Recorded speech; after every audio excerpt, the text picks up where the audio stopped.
Good. So we're going at full throttle with concentration inequalities, and one big and interesting topic that we were starting last time is an application to random graphs. So last time, okay, this is lecture 9 today.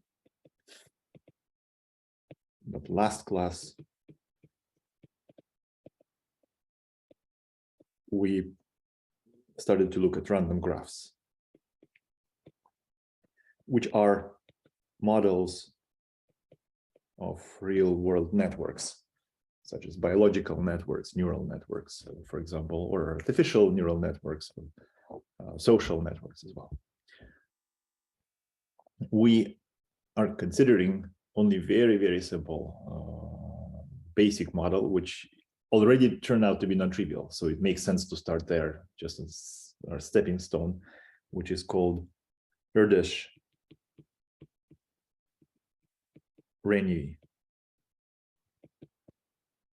model. It has two parameters, n and p. N is the number of vertices, and this is fixed. So we fix a set of vertices, and then we connect every pair of vertices independently at random with probability p. So some of them will get connected and some will not. So connect each pair of vertices, connect each pair with probability p, independent.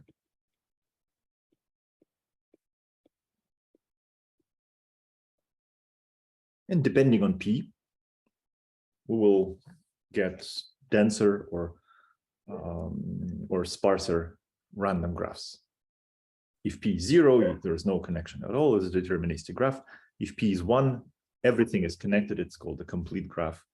And if p is in between, things start to be interesting.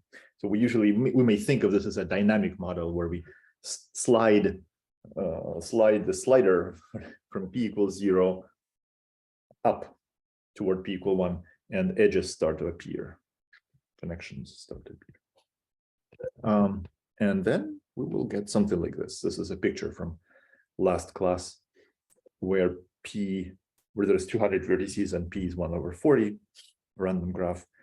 If p is much smaller, then you would see something like this. P is 1/100 here. And it looks, I don't know, it's a matter of taste, but it looks to me that this is actually more interesting. This picture for small p is more interesting than this picture for large p. Particularly because it's very interesting to see the strange things form, some of the vertices. It's very, very diverse picture. Some nodes have are isolated, some vertices are isolated, and there are some chains, and there are no loops. Why are there no loops? And there are trees forming, and there's a kind of a giant component forming here, and a lot of small components. And all of this, we can ask if this is a coincidence or this is a rule. And this is a big area that studies such things. Even in the simplest model, where everything is connected independently with the same probability, even then it is very interesting. Okay, so that was last class. Then we call the degree of a vertex I is the number of edges connected to I. Just for the sake of simplicity, think of this as a social network, and I is you maybe, right? And degree of I is the number of friends that you have, that you're connected with the friends. So for example, at this vertex has degree 3, and this vertex has degree 2, obviously, and this vertex has degree 1.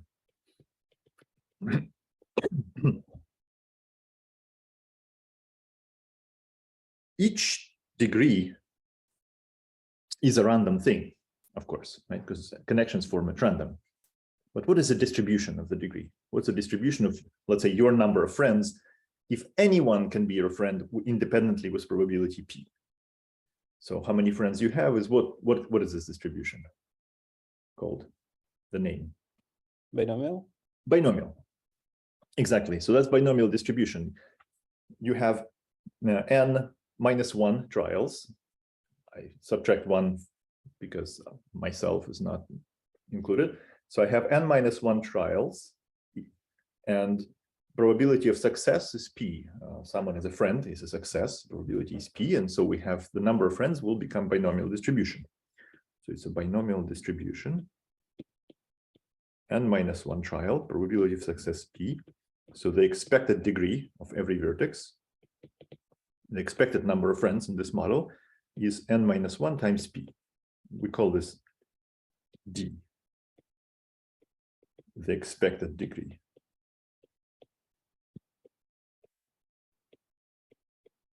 And it so happens that D, of course, D is determined by this N and P, but it so happens that D is a more convenient quantity that kind of controls the behavior of this graph geometrically. For instance, like we said, if D is slightly above 1, yeah, if D is slightly above 1, then a giant component is starting to form. Things like this. So this is a giant component here. If D is less than 1, then everything breaks into small components. And this is one of the examples of phase transitions that we discussed last time. We are interested in one phase transition. We're proving one phase, kind of weak phase transition here about regularity. So the graph is deregular if all degrees are the same and equal D.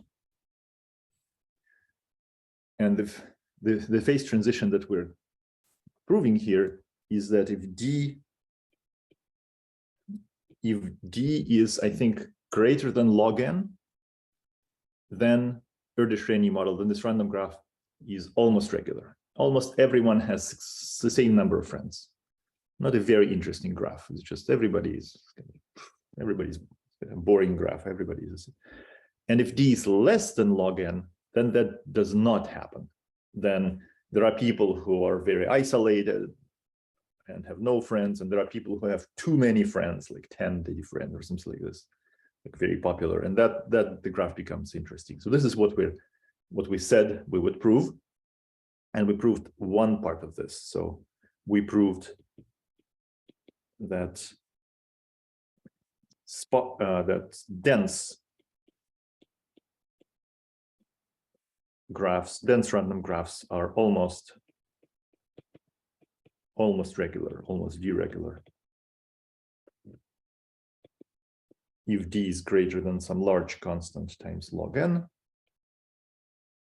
then with high probability, and I will denote it this way, high probability, maybe 0.9, it doesn't really matter.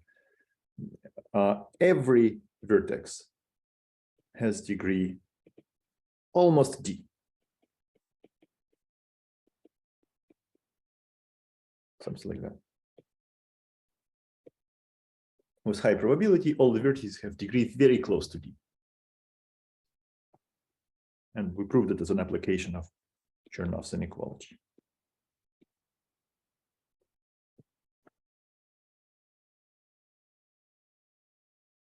And we stopped there. Good.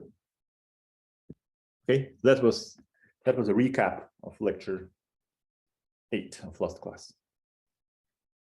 Okay, so today we proved the opposite direction. We proved that sparse graphs are very far from being regular. Not only they're not almost regular, extremely far from being regular. So this is a phase transition, like from nothing to everything. And we're proving this theorem. Let's state it. Sparse graphs are far from regular.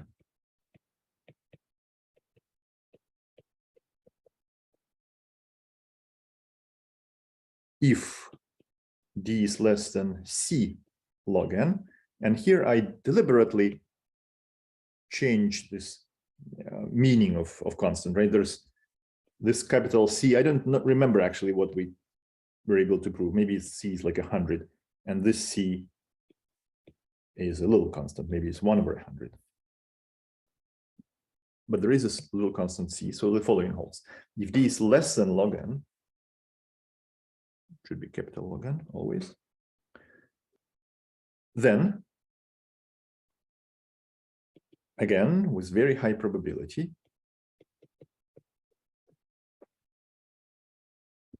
there are vertices that are isolated, and there are vertices that have degree d, and there are vertices that have a very high degree. And just to make the point, just to prove that the graph is very irregular, we just need one example of such thing. And the example is like this. There exists a vertex that has a very high degree, let's say greater than 10d.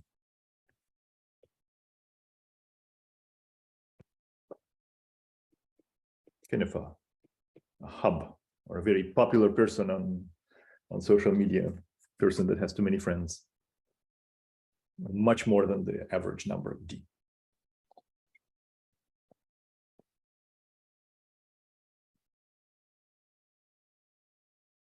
Okay. So if we just put this side to side, these two results, and we see how the transition goes from less than log d,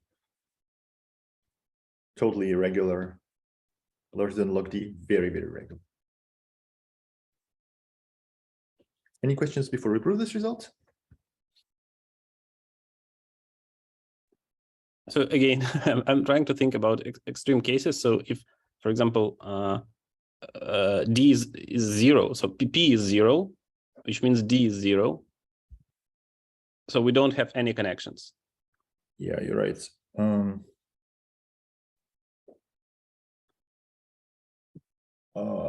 Yeah, formally, yeah, that doesn't contradict anything. Maybe I should say greater than or equal to in this case. 0 is greater than 0. It's probabilistic. Okay, okay. Yeah. So with high probability, there is a degree. There's a vertex with degree 0, which is greater than 10 times 0, greater than or equal to 10 times 0, and that's not a contradiction in this case, I think. Oh, right, because on the right side there is also d. Okay. Yeah, there is also d. Yeah, we're comparing it to d. But more interesting, yeah, I agree. This is kind of a weird statement, but if p is exactly 0, but if p is not exactly 0, maybe p is 1, let's say. Everyone has just one friend on average, very, very sparse graph.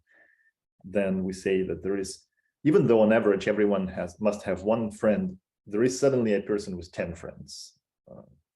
And 10 again is a relative number. I could have proved this with 100. We'll see how it goes. Yeah. Thanks for asking this. It's a good question.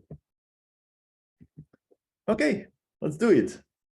So what do we know about the degree? Again, we know the degree of any vertex. The degree of any vertex is binomial distribution, has binomial distribution. And the mean or expectation of the degree is d equals d. And now we need a lower bound, and we need to say that something is very, very far from the mean, which is kind of weird because we have, we're trained to think exactly opposite thing should happen. Right? Everything, this concentration should happen around the mean, but how do we prove the opposite? Well, there is a homework problem actually. There is this reverse Chernoff inequality, where in the homework 3, in this current homework, problem 3, you're asked to prove that Chernoff's inequality is optimal. And it says the following: probability that a binomial random variable is larger than its mean. It's larger than its mean, mu, let's say, is greater than or equal to, this is a reverse thing. So its probability of large deviation is actually large than e no, mu is D, sorry. It's what I meant here. This should be T, and mean is mu. So in the homework problem, it's e to the minus mu over t to the t. Something like that. So it's a reverse Chernoff. Okay, so mu is d. So I'm substituting now the values in this problem. Mu is d and t is 10d. And this is 10d, okay. And d cancels here, which is good. And we get, what do we get? E to the minus d, and then there is e to the minus whatever, maybe 20d. Okay, I don't know what it is, but it's something like that for sure. Yeah. You agree there is one exponent of d, there's like 1/10 to the power 10, which I can't remember what it is, but okay, maybe it's 50. Yeah. Some number will work. Well, the point is that, well, it looks horrible, right? 50d, this is a very small, very large number, very small probability. But d, remember, d is assumed to be smaller than c log m. So let me substitute it here. It's greater. Yes, this is a correct statement. Minus 50 times c log m.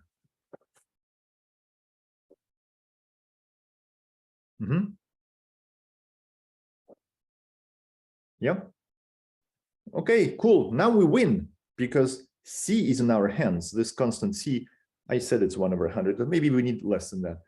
We can make c much smaller, and the constant, it's an absolute constant. We can make it, choose it to be very small, so it beats this minus 50, brings it down. So in particular, we can say maybe, I don't know, maybe what I want is, well, I want it to be something like this, 100 over n. If we choose c, a very small constant.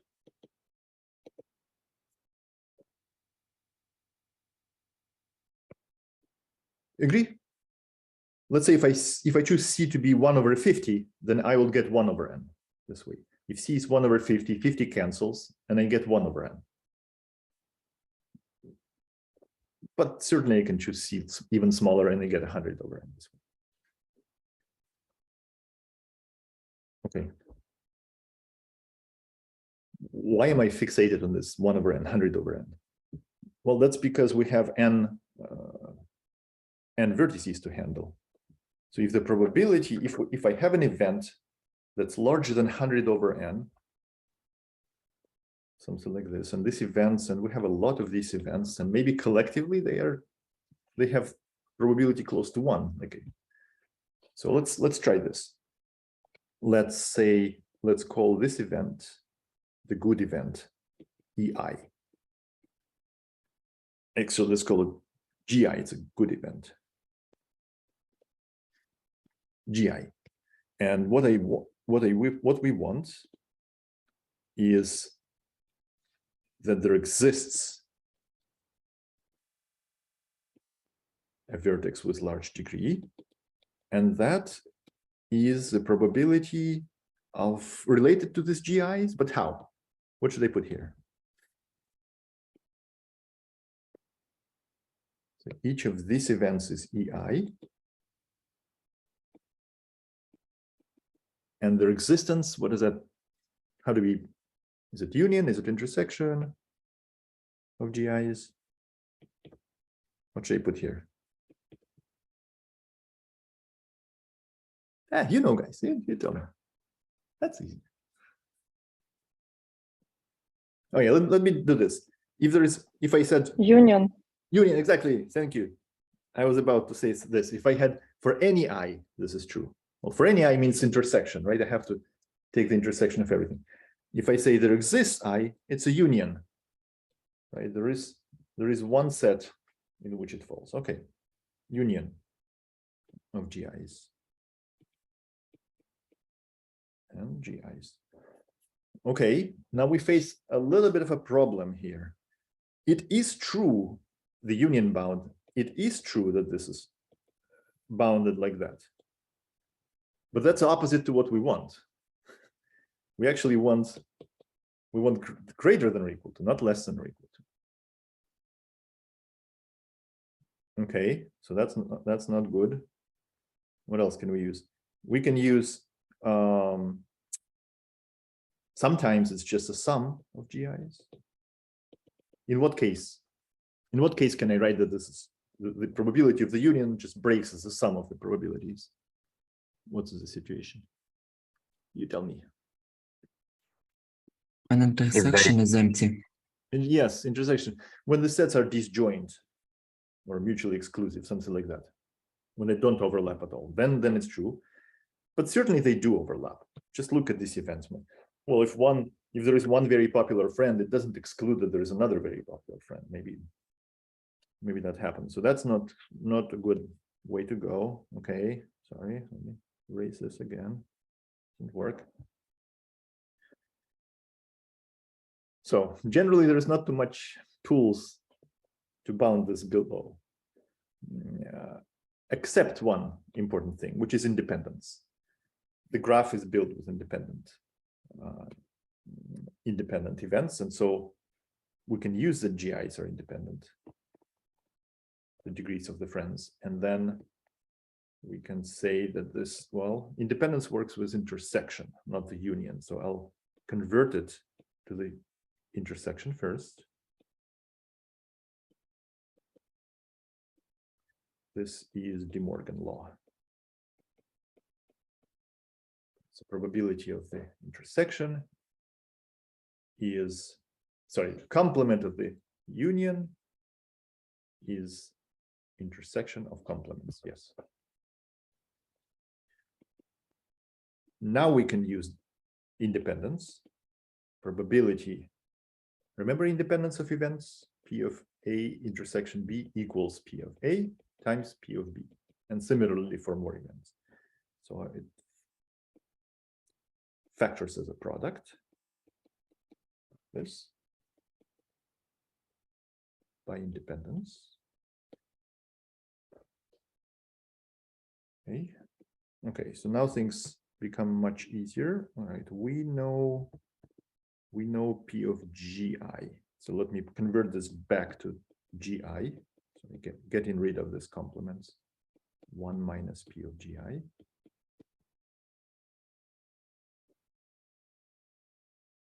Okay. And P of GI is, as we just showed, that this is larger than 100 over n each. So this, I'm getting 1 minus 100 over n, and there is n of these terms in the product.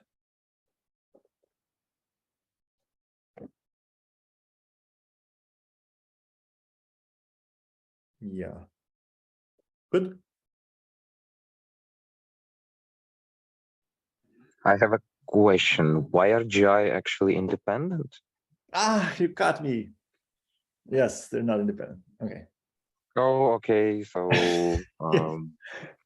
Yeah, whatever. yeah. All right. Yeah, you're right. Okay. So thank you, Maxime. This is the point where I was about to move on with this proof, and then I would ask there was a mistake in this proof, and let you find it, and then we'll fix that mistake. But you found it too quickly. So yes, they're not independent. Let's finish this proof, assuming that they're independent. Okay. So let's finish the wrong proof, and then we'll fix that bug in that proof. Okay, assuming they're independent, is it clear up to this point? Okay. Seem to be unsure. Everything's okay. Yeah. There should be an inequality, maybe not equality. Yeah, sure. Yeah. Thank you. Of course. No better. Yeah. Inequality, and all right. So we're basically done. because this number is, well, just think, this is about what? This is about e to the minus 100, I think. No, e to the yeah, it's about e to the minus 100. If n is very large, the limit to that would be e to the minus 100. Agreed? That's limit 1 minus 1 over x to the x. So it's a very, very small number.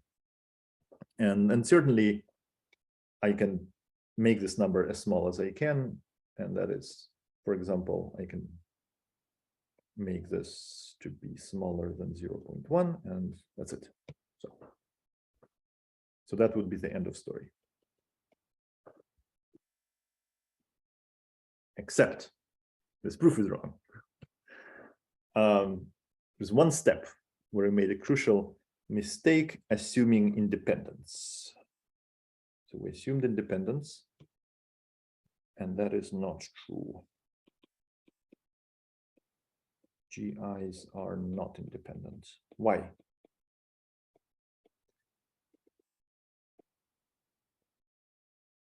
Why are the GIs are determined by their degrees, obviously, right? So this is what how they're defined, GIs. So the degrees or different vertices are not independent. Why they're not independent? I don't know. We're a social network. Then how many friends I have and how many friends, let's say, you personally have? If we choose friends at random, then these numbers are not independent. How can I influence your friend? That's because friendship is mutual. And if you have a lot of friends and you're friends with me, then my number of friends is increasing. So. Okay. So what exactly is the problem? Friendship is mutual. So you have your friends, I have my friends. We formed these friendships independently still, right? Don't we? If we have just two vertices, then if they're linked between them, both have one friend. And if zero, so it kind of the dependency there because it's mutual, exactly, because. Exactly. Your friends, other friends, my friends, other friends. They're very independent, right? These friendships are independent, except one thing, our friendship, you and me. That is a link that connects us, right? So our friendship are almost independent, except this problem, except we have, let's say this is I, this is me, and this is Pavlo, J, and we have our own friends, and these are okay. We're forming these friendships independently of each other, no problem. Except the big problem is the connection between I and J. So this is what makes the dependence here.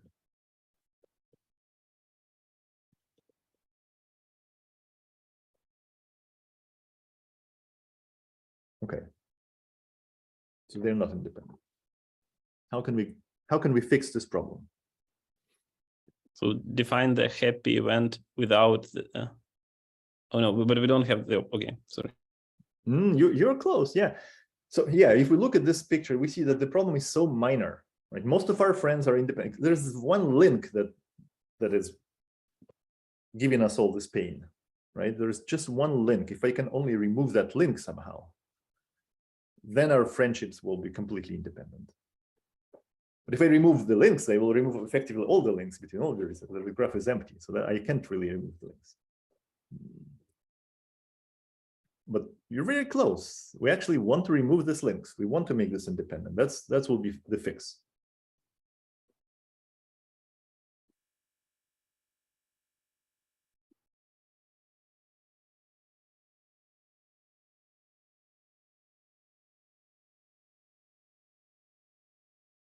So yeah, this is a lot of vertices. And here is a fix. And maybe I'll put this in the homework for you to work out. Is okay. We're about to say that the fix would be to remove the link between I and J's, and then everything will depend. But that is not exactly the solution. You understand why, right? Because if we remove the link between every I and j, then, well, there are no links at all. The graph is empty. That's too drastic, too big of a change. An alternative would be to fix a small set of vertices, n over 2. Remove the links, remove all the links just between them, among them, only. Just inside this cloud, this red cloud. Remove all the links, but leave all the links to the external nodes. So this is our surgery on this graph, kind of. The graph will look like that. So no links inside, only links to the outside. Good. Okay, so we did that. Now on this graph, what do we see? Well, the average degree is now, well, how many friends you have? Now we have n over 2. So the average degree goes down from d to d over 2, I think, because now you're connecting only with n over 2 friends outside. But that's okay. D over 2 is still a good number. And all degrees now are independent. Agree?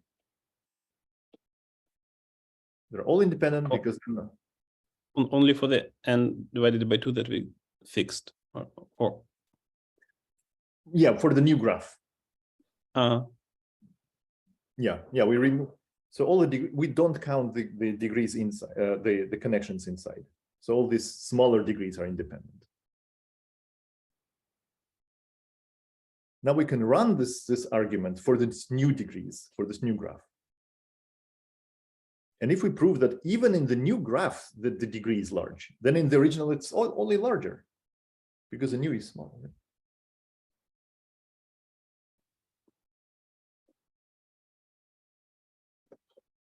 You see the idea? It's a beautiful idea. Yeah. So take a small number of vertices, n over 2, remove all the links between, don't count or maybe not true, maybe don't count the edges inside and only count the edges to the outside. These counts are now truly independent. The degree goes down by 2, but who cares about factor of 2? We're here like 10d. That's fine. And that fixes the problem. And this will go to the homework 4, I think,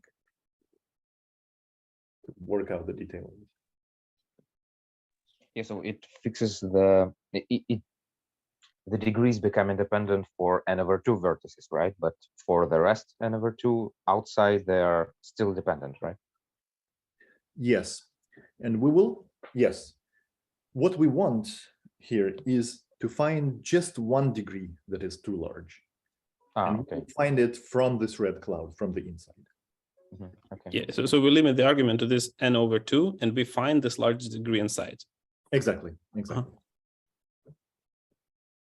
Yes, we find the large degree inside. Yeah. Do you agree in principle that it should work? I want you just to get the feel of it before you. So now there is fewer degrees. Sorry, there is fewer vertices from n to n over 2. The smaller average degree from d to d over 2. But who cares about these factors too? What we win is that we have independence now. That's okay. I'll try to explain this in the homework as much as I can do, so that you can do this.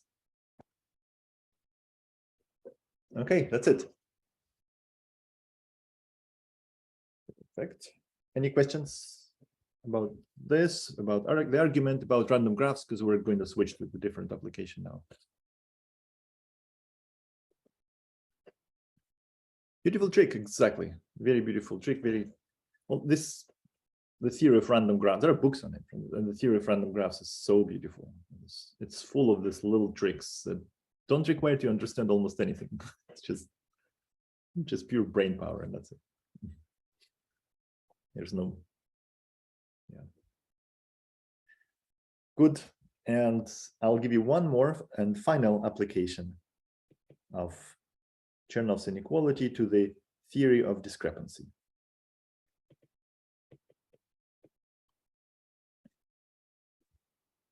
It's again, it's a very beautiful theorem on the edge of geometry, probability, combinatorics, and I'd say theoretical, maybe computer science, cryptography. And instead of defining what that theory says, I'll just go straight with one example and you understand what this is about. So here's an example. You take a square, let's say. Okay, you take a square. And we throw n random points into the square, independently, uniformly. Just throwing these darts at the square.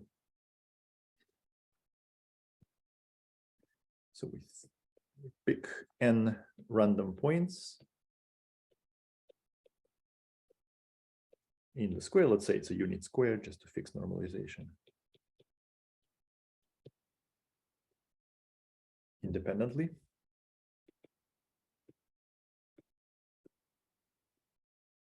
So independently, identically distributed.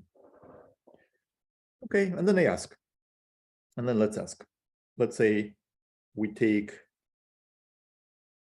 a set I, and we're asking how many points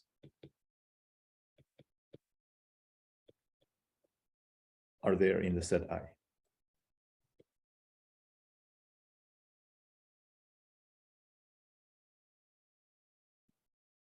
What do you think? What it should depend on? Let's say I took a circle, a little circle inside. How many points will be there? Area of I? Area, exactly. Multiplied by n. Multiplied by, yeah. So the fraction of the number, the fraction of the points that go into the set is the fraction of the area of that set.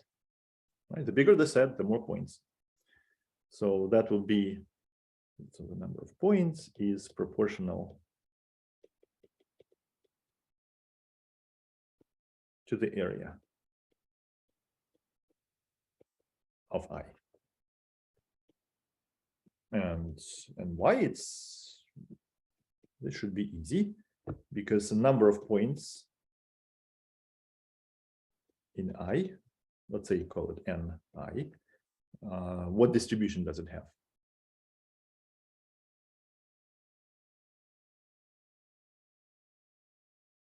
Easy. What distribution? Binomial with n and area of I.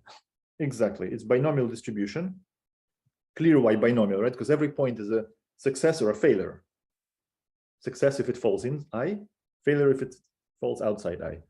And they're independently, these points are independently thrown. And so we have the number of successes. It's a binomial distribution with n trials, the number of points. And the probability is maybe a little harder to see, but the probability is the area. Right? Just the larger I, the more probability you have. That's from the uniform distribution, follows from the uniform distribution. Let's call this lambda, which is the area of I. And then the expected number of these points, binomial distribution, so it's n lambda.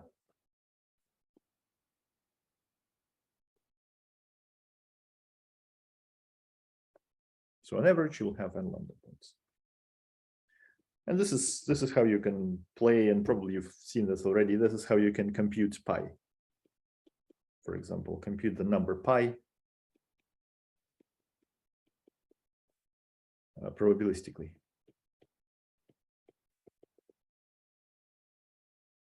The empirical computation of pi. Have you seen this before? Not as cool. You take a square and we throw points in the square, and we count how many points are there in the circle. This is our set I. So some of the points will fall inside I and some outside.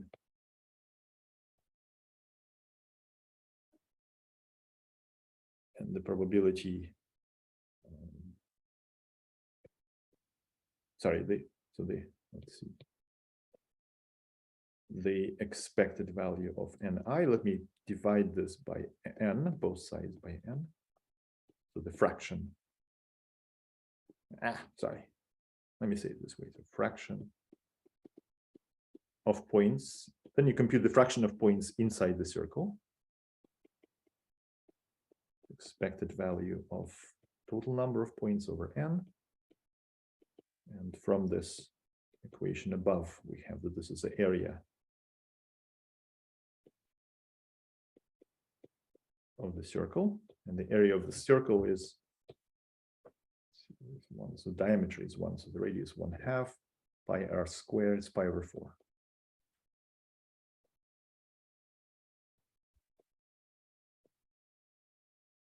So you then multiply both sides by 4 and you get pi this way. You just compute how, throw darts on this target and look at the fraction of the points in the circle, and it should converge to pi over 4. And from this you can get pi. You can get much better ways to compute pi, but this is just something that you do if you don't know what else to do. Good. Okay. What's the error of this computation? The error is a variance. And the variance is n, for binomial distribution is np1 minus p. So it's n lambda 1 minus lambda. I'll drop the other terms. It's less than lambda for simplicity. And so the variance is less than this. So sigma, the standard deviation, is less than root of n lambda.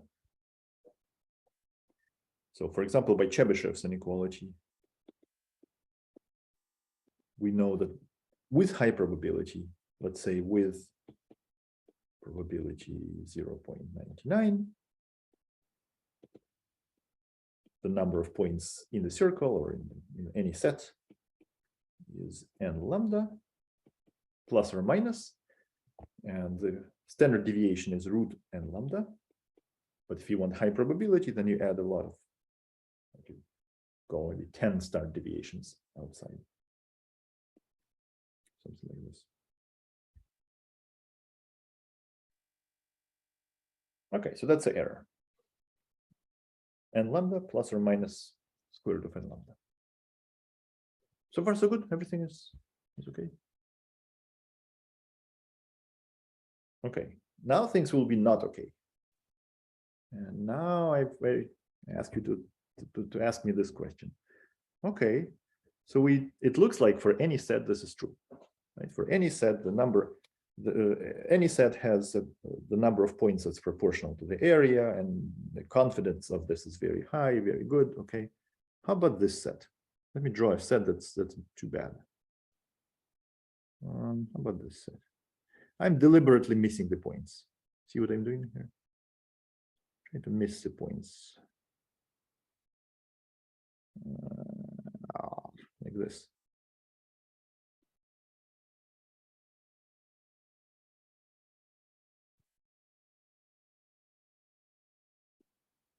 The problem is that I prime may have large area, as large as I can just make it a little like a spider, the octopus that covers almost the entire square,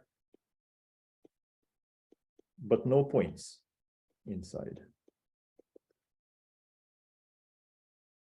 Is this not a contradiction to what we just? But we have to select points after the set randomly, and here we kind of use the specific realization of the points to pick a bad I. So okay, so you say this argument that we have, the argument is like this: you first select the points and fix them. Sorry, no. The argument is like this. You first select a set, like a circle, for example. You fix the set, and then you throw the points. Then with high probability is okay. And it would not be okay if we first throw the points and then select the set. Is that what you're saying? If you first throw the point and then we select the set, we obviously can select any set that will have any amount of points inside, including 0 and every. Yeah, exactly. Then the adversary may select this, the set in a very, very bad way. You agree? Guys, you're okay with this argument? I think it's correct, yes. But isn't this then a problem with like any statistical methods? What we're saying basically, we have first to know what exactly we'll be studying. Like we would like to have this, we're studying the distribution, we're studying the COVID response to the people who are between 45 and 60 age old. Once we select our goal, then we go and make the study. And that study will be correct for this specific goal, and will not be correct if we use it to study something else. So it means that when you have a statistical study, when you have a statistical experiment, it may only be true for just the goal that you set before making the experiment. But people don't do that, right? Do they? People never do that. People just go and ask people's opinion, whatever. They collect big data and then they study the data in different ways. They make different regressions and different this and this and this, and nobody thinks that they should write on the paper all kind of regressions, all kind of data analysis, data mining tasks that they would do on the set before obtaining the set. And that's a huge problem. It's a huge problem, exactly. It's terrible. That's exactly what people are not doing, right? Because people are violating the basic principle on which this counterexample. There is a little counterexample there.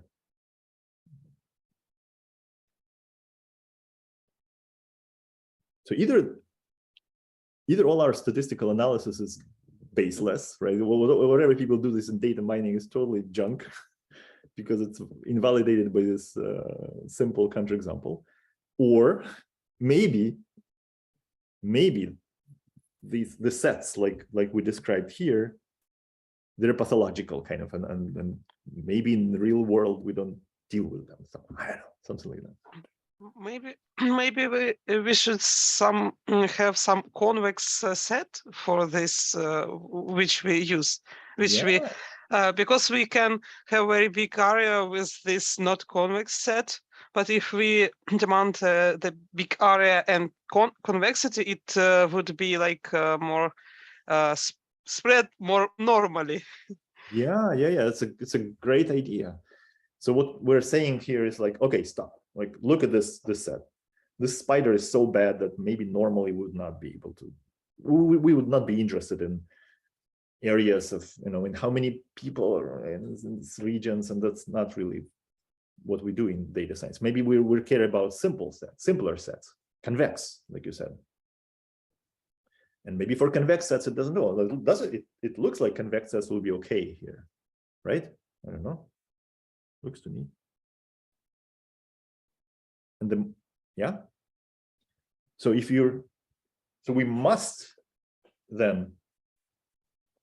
we must reduce the generality of data mining, of statistics, of what statistics can answer and cannot answer. It can answer simple questions. It may not answer it may not answer questions that are arbitrarily complicated, so to speak. At least not after setting the experiment. Now the question is, how do you define simple? Right? Convexity, that's one great question. The moment you ask about this, the moment you say, let's look at convex sets I. The moment you ask this question, it becomes very difficult. mathematical and very deep, which is good for us. It's really like proof for that this is true for any convex set. I throw you the points and prove that any convex set that you draw here will have about the same number of points at its area. Wow, that's a very complicated question, actually. I personally, well, I know how to prove it, but not in a simple way. It's true, by the way, but it's very non-trivial.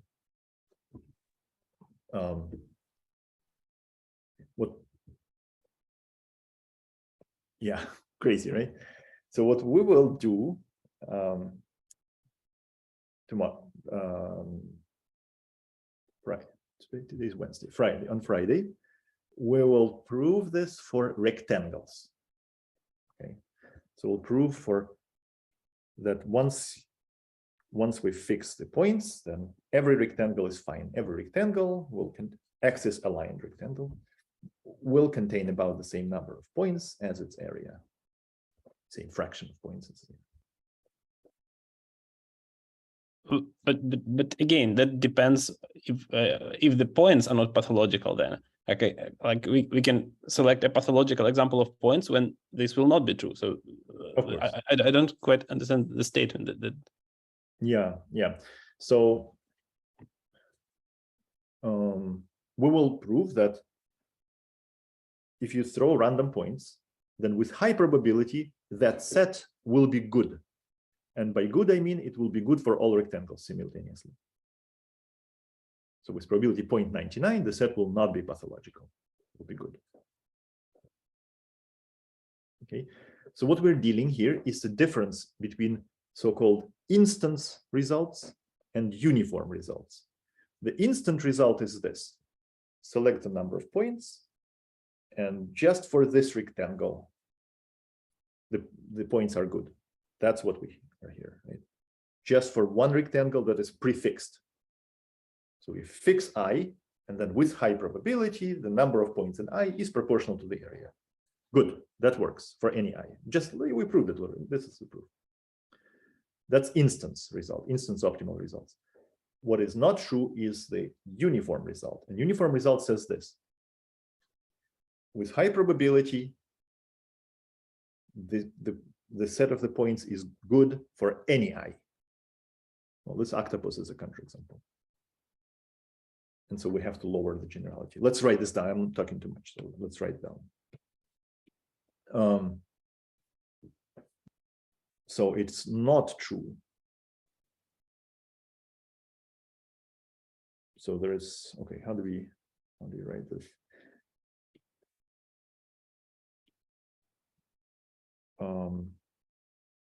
So there is a difference.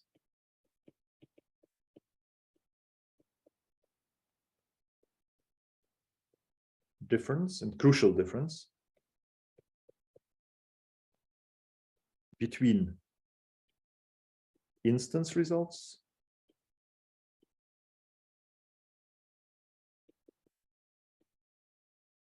and the instance result is for any set I with high probability. Let's say something like this holds.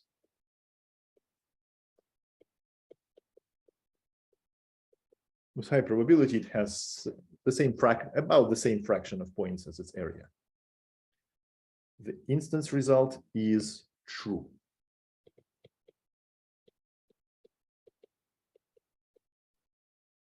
And we proved this above. The star is proving this.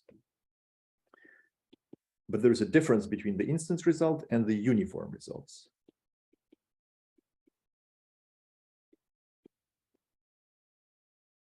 Which changes the order of quantifiers. With high probability,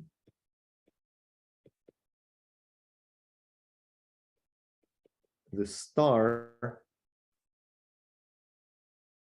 holds for any I. And this is false.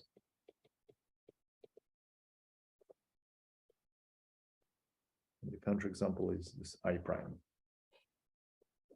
So the order of quantifiers changed slightly, and To an unexperienced eye, it looks the same. But even in practice, it has huge problems. Right? Haven't you heard this all the time?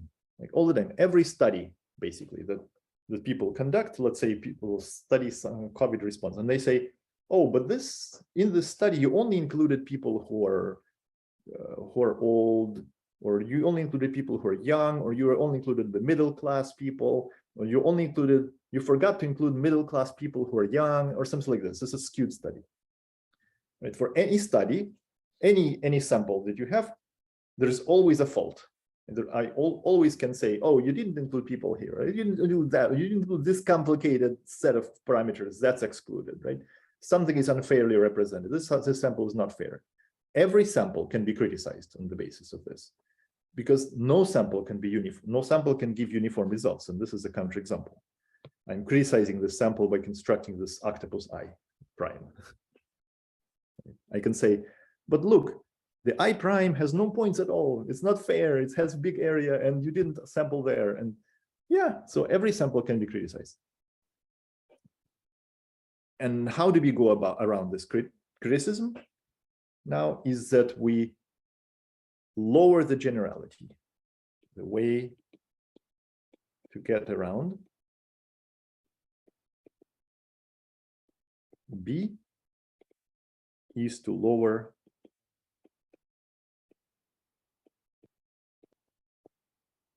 the generality. And we will prove next time that this result star does hold uniformly in this sense, uniformly over all rectangles, for example.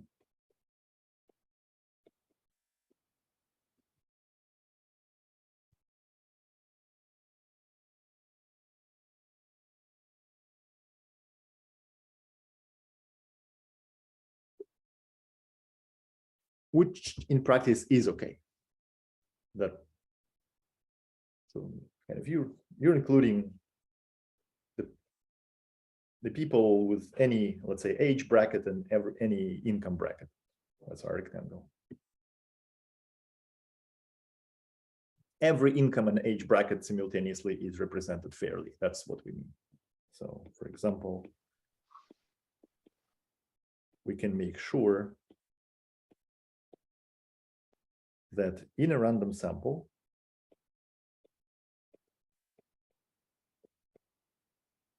all income age brackets, I hope it's clear what they mean. It's like if this is age, let's say, and this is income, and we're doing the study, let's say, of COVID of all different people, then this is a bracket given by a rectangle. It's middle-aged people with middle income, for example. All income age brackets are fairly represented. So the sample, in statistics, we say the sample is representative.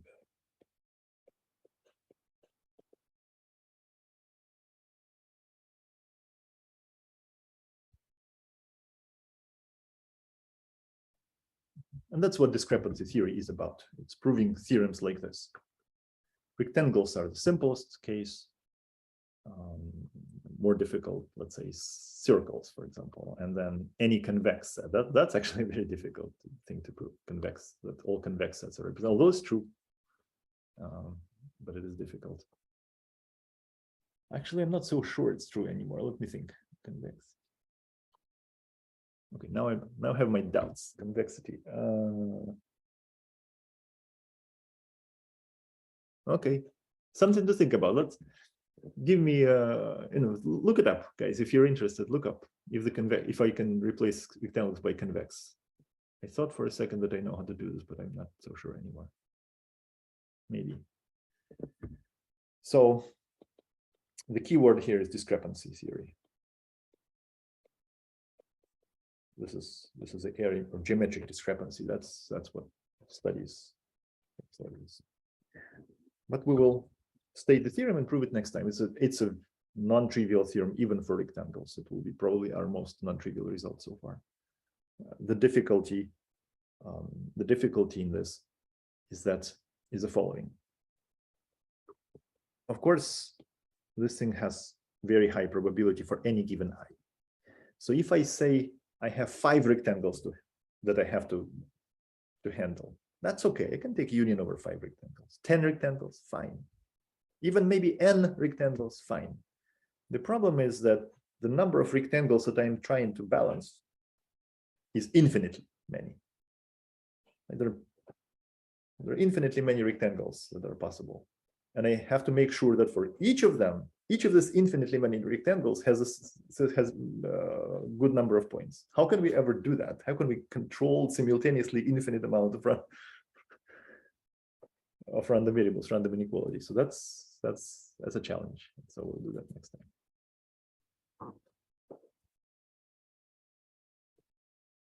Yeah, but we'll stop here. Any questions?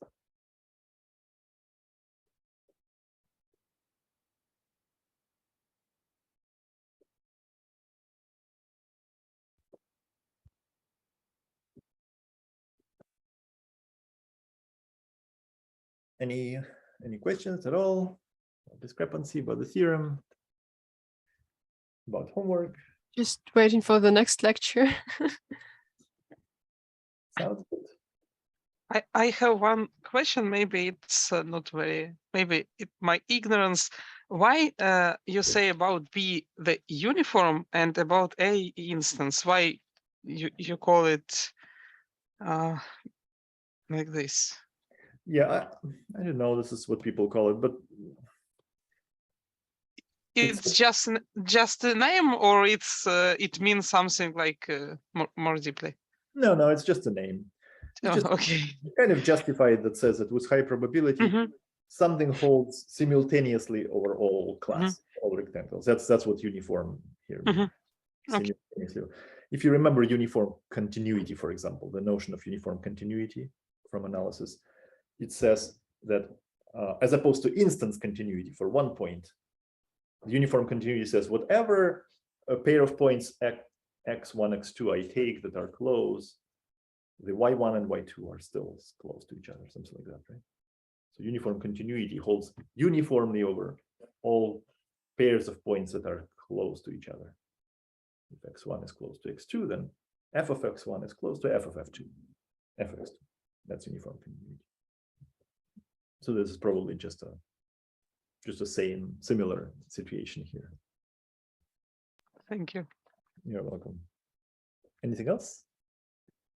So I would like to come back to what you told, that kind of the setup when we kind of have the data and we have to set everything forward. It's not very practical because we want to work with the data. And so do I understand correctly that the usual way of dealing with that is this, like setting aside part of the data, like validation sets, cross-validation sets, and this is kind of an alternative approach when we limit ourselves, like for this example, like we don't consider arbitrary i's, but only a subset of i's, but as a reward, we get the ability to uniformly think about our data without these tricks with the kind of cross-validation.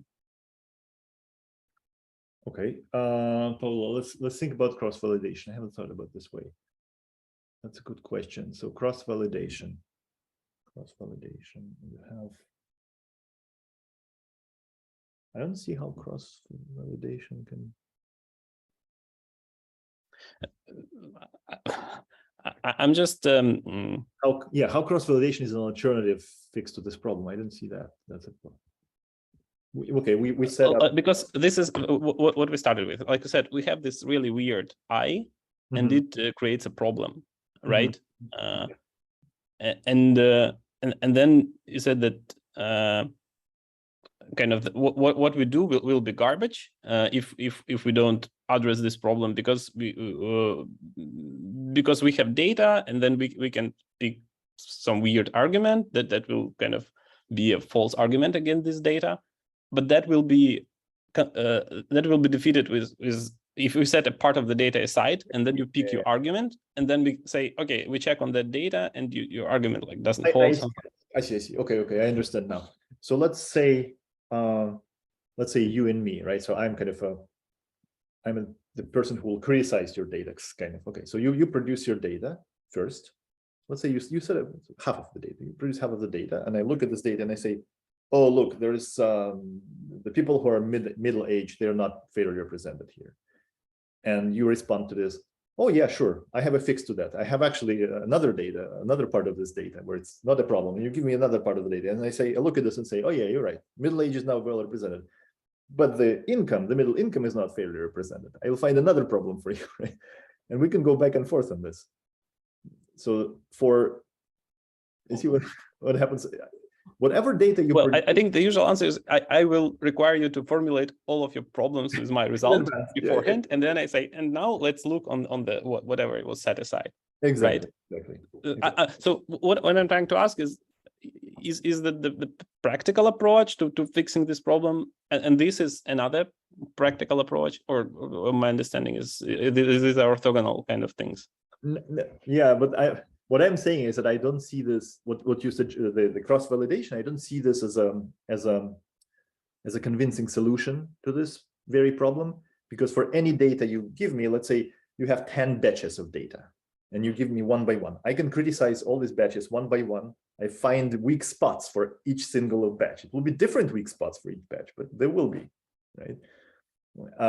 And so it will be like, I'll create 10 problems instead of one for you. That's the only solution to this is to formulate, either to formulate the problem in advance, the data task in advance. Let's say, I want to study regression of COVID on age. Okay, then I can collect my data and we're done, fine.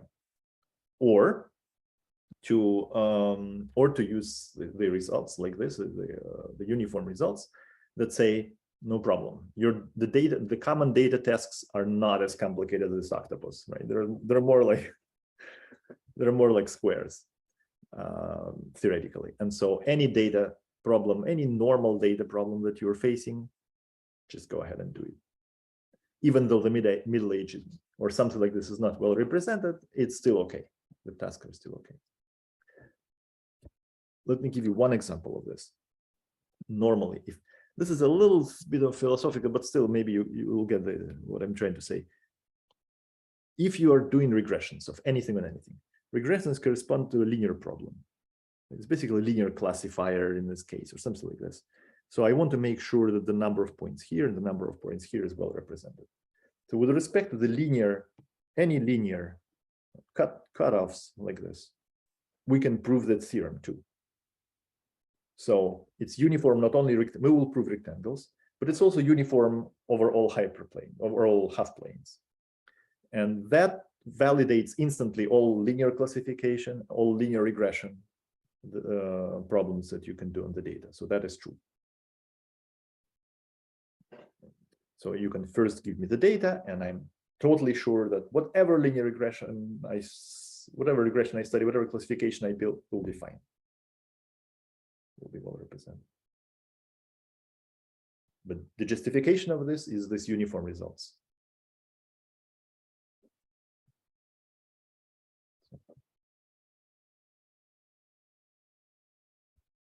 Did I answer your question, Paul? Kind of. Yeah, thanks. It's a lot of to process. It's really fascinating. It's a subtle difference, but it's because in practice, actually, yeah, people often say that formulating before using the data is what you should do, and this is the constant struggle with data analysis to make sure that everything is like that. Exactly. And this kind of uniform, this is already close to like VC theory, as I understand. Exactly. Like, yes, yeah. Pablo, you got it. Yeah, you had this word out. That's what I want to say all the time. That VC theory is actually. Yeah, we'll do the VC theory in this class later, but since you already know it, VC, so yeah, the alternative approach to this is say that the rectangles have VC dimension, I can't remember, like 3 or 4 or something like this. So finite in any case, and therefore this result should hold. And linear half spaces also have VC dimension 2 maybe. But I can't remember about convex. All convex sets, probably they have infinite VC dimension, and that's Yeah. So what It's exciting. amazing. Thanks. So yeah, VC theory is a good answer to this, and but not an ultimate answer. Actually, if we use VC theory here, then you would not get this. You would, instead of the error, you get C root n. So it's, yeah. So it will be okay for larger sets, but not for smaller. For small lambda, if lambda is small, then the error will dominate quickly. So VC theory is actually a little worse than what we're trying to prove directly. But yeah, you're right. It's constant legal trouble also when we select the juries, people for jury duty. It's a big process. Like, you first formulate what zip codes, and this is the equivalent of your area codes in Ukraine, I guess, what zip codes you're looking for, and then you look at the income, and then you look at gender, and then you look at this and this and this. All these parameters have to be fairly and well represented, and then you select these judges. And no matter what, 3 years later, there will be an appeal, and the appeal will say, yes, but you have not represented this category of people in your jury. And that is exactly the problems we're facing here in this octopus, right? When you've already selected the jury, you can always criticize that we have not selected somebody else. But the answer should be the procedure is fair, so you can't criticize the data, criticize the procedure. So Exactly, and that's exactly the response that the appeal will, the response to the appeal that people will say the procedure is clear, and then they will look at this procedure and so on and so forth. Yeah.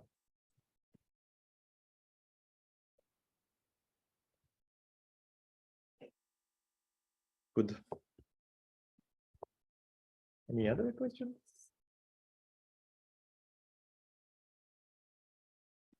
Good. Okay, I'll stay here a little longer, and yeah, we'll see you on Friday then.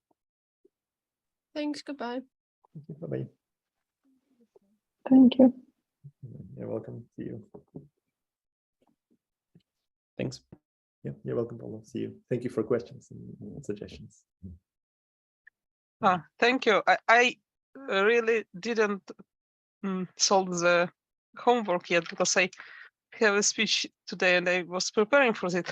If I send you maybe a question of email, I would, if you will answer, I will be very happy. Okay. I can try.